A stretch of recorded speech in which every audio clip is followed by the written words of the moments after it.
नमस्कार दोस्तों, मैं आरव चौधरी स्वागत करता हूं आपका यूपी की ताज़ा खबरों में। दोस्तों, मैं लाया हूं उत्तर प्रदेश की 10 मुख्य व काम की बड़ी खबरें। इसी के साथ चलिए दोस्तों नज़र डालते हैं आज की ताज़ा खबरों पर।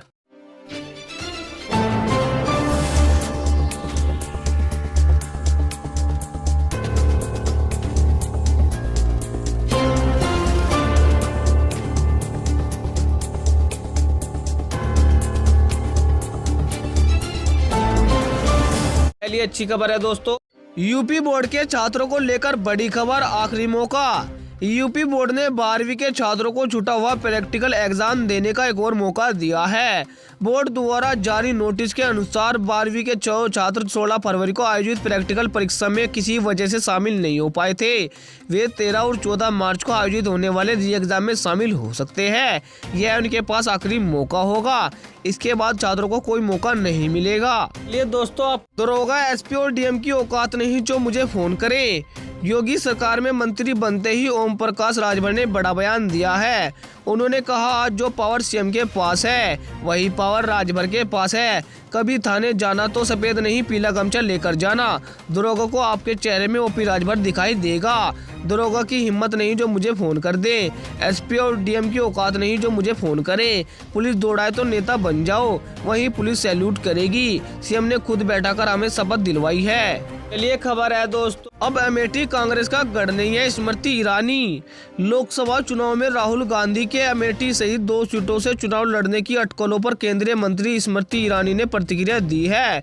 उन्होंने कहा, जो लोग कहते हैं अमेठी गांधी परिवार का गढ़ है, उन्हें उम्मीदवार घोषित करने में इतना समय क्यों लग रहा है। अब अमेठी कांग्रेस का गढ़ नहीं है। राहुल गांधी 2 सीटों पर चुनाव लड़ रहे हैं तो इसका मतलब है कि वह चुनाव से पहले ही अमेठी से अपनी हार की घोषणा कर रहे हैं। चलिए दोस्तों, बच्चों की आड़ में प्रदर्शन करना शर्मनाक। किसान आंदोलन मामले की सुनवाई करते हुए पंजाब हरियाणा हाई कोर्ट ने किसानों को फटकार लगाई है। हाई कोर्ट ने कहा कि बच्चों और निर्दोषों को आगे कर प्रदर्शन करना शर्मनाक है। क्या आप जंग करना जा रहे हैं? किसान नेताओं को जेल भेजना चाहिए। इस तरह प्रदर्शन करना पंजाब की संस्कृति में नहीं है। चलिए खबर है दोस्तों, मदरसों की जांच पर क्या बोले डिप्टी सीएम।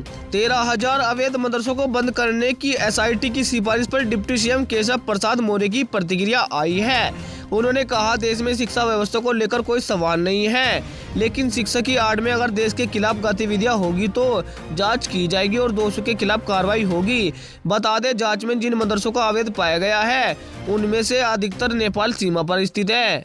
और अच्छी खबर है दोस्तों, होली से पहले केंद्रीय कर्मचारियों को बढ़ेगा डीए। होली से पहले केंद्रीय कर्मचारियों को डीए में बढ़ोतरी की सौगात मिल सकती है। 20 मार्च को होने वाली केंद्रीय कैबिनेट की बैठक में डीए में 4% की बढ़ोतरी पर मोहर लगने की उम्मीद है। इसका फायदा 48.67 लाख कर्मचारियों और 67.95 लाख पेंशनर्स को मिलेगा। डीए के साथ साथ महंगाई राहत डीआर में भी बढ़ोतरी की उम्मीद है। भत्ते में बढ़ोतरी के बाद मार्च की सैलरी में जनवरी और फरवरी का एरियर भी मिलेगा। दोस्तों, खबरों में आगे बढ़ने से पहले आपसे एक छोटी सी गुजारिश है। दोस्तों, अगर आप उत्तर प्रदेश के रहने वाले हैं तो यूपी न्यूज को सब्सक्राइब करके बेल आइकन दबाएं, क्योंकि आपको अपने उत्तर प्रदेश की ताज़ा व बड़ी खबरें व मुख्य समाचार हमारे चैनल यूपी न्यूज पर रोजाना देखने को मिलते रहेंगे। और साथ ही दोस्तों, इस वीडियो पर एक लाइक और एक प्यारी सी कमेंट में हमें यह जरूर बताएं आप वीडियो कौन से जिले से देख रहे हैं। चलिए दोस्तों, आपका टाइम वेस्ट न करते हुए सीधा बढ़ते हैं खबरों में। और आज की अगली बड़ी खबर है दोस्तों, एक पीड़िता बेटी के बाद अब पिता ने भी कर लिया सुसाइड। पिछले महीने 28 फरवरी को हमीरपुर के रहने वाली 2 किशोरियों ने कानपुर जिले के घटमपुर में ईंट भट्टे पर सामूहिक दुष्कर्म के बाद आत्महत्या कर ली थी, जिसके 1 सप्ताह बाद बुधवार को पीड़िता पिता ने फंदा लगाकर जान दे दी। बताया जा रहा है कि आरोपी भट्टा संचालक की ओर से परिवार को राजीनामा करने की धमकी मिल रही थी, जिसके चलते पिता ने आत्मघाती कदम उठाया। पुलिस 2 लोगों को गिरफ्तार कर मामले की जाँच कर रही है। चलिए दोस्तों, मुख्यमंत्री सामूहिक विवाह पर सरकार का बड़ा फैसला। मुख्यमंत्री सामूहिक विवाह योजना में लगातार हो रही धांधली को देखते हुए सरकार ने बड़ा फैसला लिया है।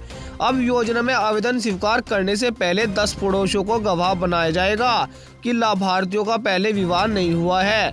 गौरतलब है कि हाल ही में बलिया में इस योजना में बड़ा घपला सामने आया था। जिनका विवाह 1 से 3 साल पहले हो चुका है, उन्हें भी लाभार्थी दिखा दिया गया था। ये खबर है दोस्तों, मंत्री पद की शपथ लेने के बाद बदले ओपी राजभर के तेवर।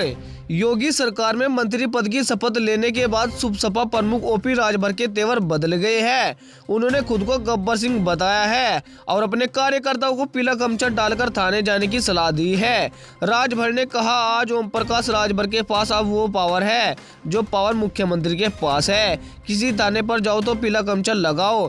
पीला गमछा लगाकर जब थाने पर जाओगे तो तुम्हारी शक्ल में दरोगा को राजभर ओम प्रकाश दिखेगा। चलिए दोस्तों, आप यूपी की इस सीट पर उम्मीदवार बदलने के मूड में है बीजेपी।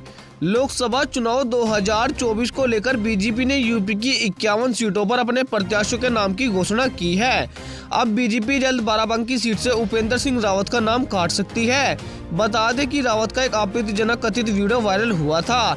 वीडियो को रावत ने फेक बताते हुए कहा था कि जब तक मैं निर्दोष साबित नहीं होता सार्वजनिक जीवन में कोई चुनाव नहीं लड़ूंगा। बीजेपी अब पूर्व सांसद प्रियंका सिंह रावत को टिकट दे सकती है। चलिए खबर है दोस्तों, प्रत्याशी बहुत जल्दी घोषित हो जाएंगे अखिलेश यादव। प्रयागराज दौरे के दौरान लोकसभा चुनाव को लेकर सपा प्रमुख अखिलेश यादव ने बड़ा बयान दिया है। उन्होंने कहा कि प्रत्याशी बहुत जल्दी घोषित हो जाएंगे। चुनाव की तारीख आते आते जनता भाजपा को हराने के लिए तैयार मिलेगी। हम चुनाव लड़ाएंगे भी। इसके साथ ही उन्होंने भाजपा से गठबंधन के सवाल पर कहा कि गठबंधन बहुत हो चुके हैं, अब मैदान में लड़ाई में लड़ने जा रहे हैं। चलिए दोस्तों, आप राहुल के अमेठी से चुनाव लड़ने की चर्चा पर अनुराग का बड़ा बयान। कांग्रेस नेता राहुल गांधी के अमेठी से लोकसभा चुनाव लड़ने की चर्चा पर केंद्रीय मंत्री अनुराग ठाकुर ने चंदौली में बड़ा बयान दिया है। उन्होंने कहा, मुझे लगता था कि गांधी परिवार प्लान कर गया है। उनकी प्लानिंग में उत्तर प्रदेश कहीं नजर नहीं आता है।